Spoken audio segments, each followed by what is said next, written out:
It was past midnight. I just finished a late shift at the library, and the rain was coming down in sheets. All I wanted was to get home. The driver didn't look at me, just nodded, and the doors hissed shut behind me. There were only two other passengers, an old man and a young woman, both silent, both lost in shadow. I took a seat near the back, trying to ignore the chill crawling up my spine.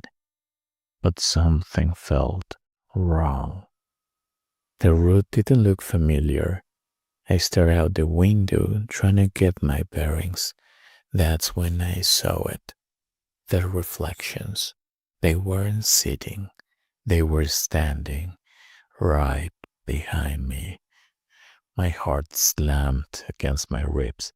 I stumbled towards the front. "Driver," I said, my voice shaking. "Where are we going?" He didn't answer, just kept driving. Faster. I reached for his shoulder. He turned slowly. His eyes were hollow sockets. His grin stretched too wide. "Home," he whispered. Then the lights died. The world outside the windows wasn't black anymore.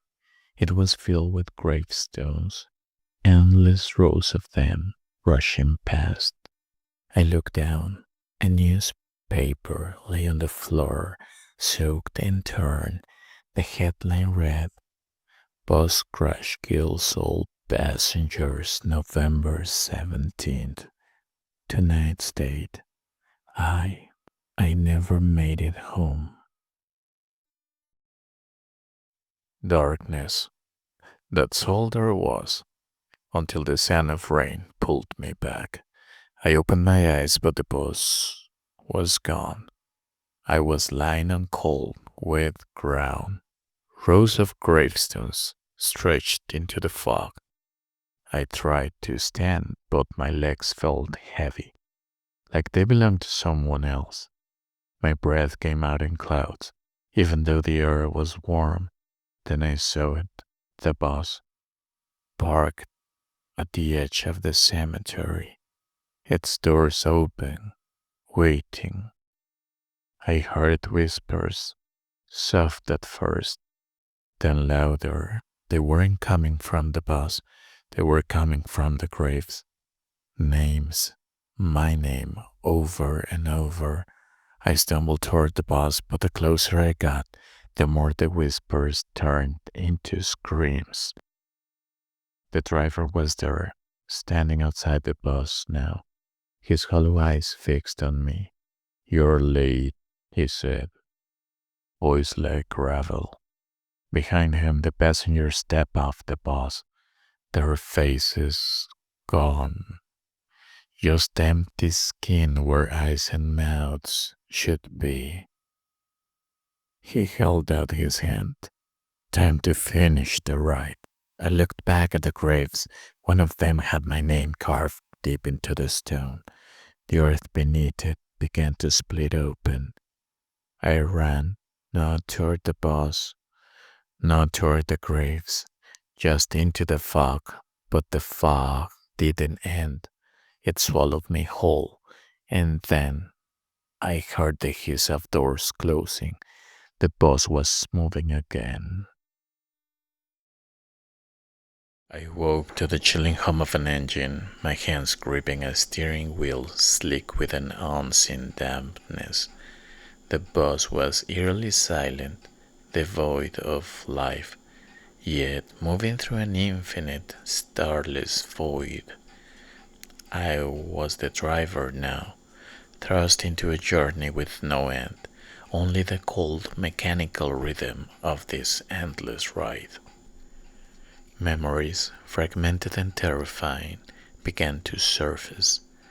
Desperate screams, a futile, breathless flight through an oppressive fog. The driver's voice echoed, a chilling prophecy that became my own burden. You can't outrun the road. The horrifying truth permeated my bones. I was caught, a prisoner of this eternal, inescapable loop. Then, one by one, the seeds began to fill. Faceless figures materialized, their presence a suffocating weight, their whispers a chorus of despair, articulated my deepest, darkest fears. I was their ferryman, duty bound to these lost souls, trapped in a cursed cycle where none could escape, and freedom was an illusion. The bus slowed, a groan of metal echoing the finality of our approach. Before us, a decaying pier emerged from the inky blackness. A rusted sign, barely legible, declared our grim fate. End of the line. Across the water, a mirror bus, identical and silent, waited. I gazed into the dark reflection, only to see my own hollow eyes staring back, a chilling confirmation of my damnation. The rotting wood of the pier groaned beneath my trembling feet, then splintered with a sickening crack. I plunged into ice-cold water, dark and suffocating. The bus shuddered violently, twisted metal groaning as flood waters hammered against every surface. Inside, warped shadows slithered across fog glass. The aisle, filling with murky water, my hands slipped on the cold wet wheel, panic rising as the sharp metallic scent of soaked machinery mixed with the choking brine of the abyss. My breath hitched, fear bit on my tongue as the black depths dragged me down. The whispers of the lost souls faded into a suffocating silence, leaving me weightless, falling endlessly. And then, with a jolt, I was upright, fingers frozen on the steering wheel, eyes wide and empty.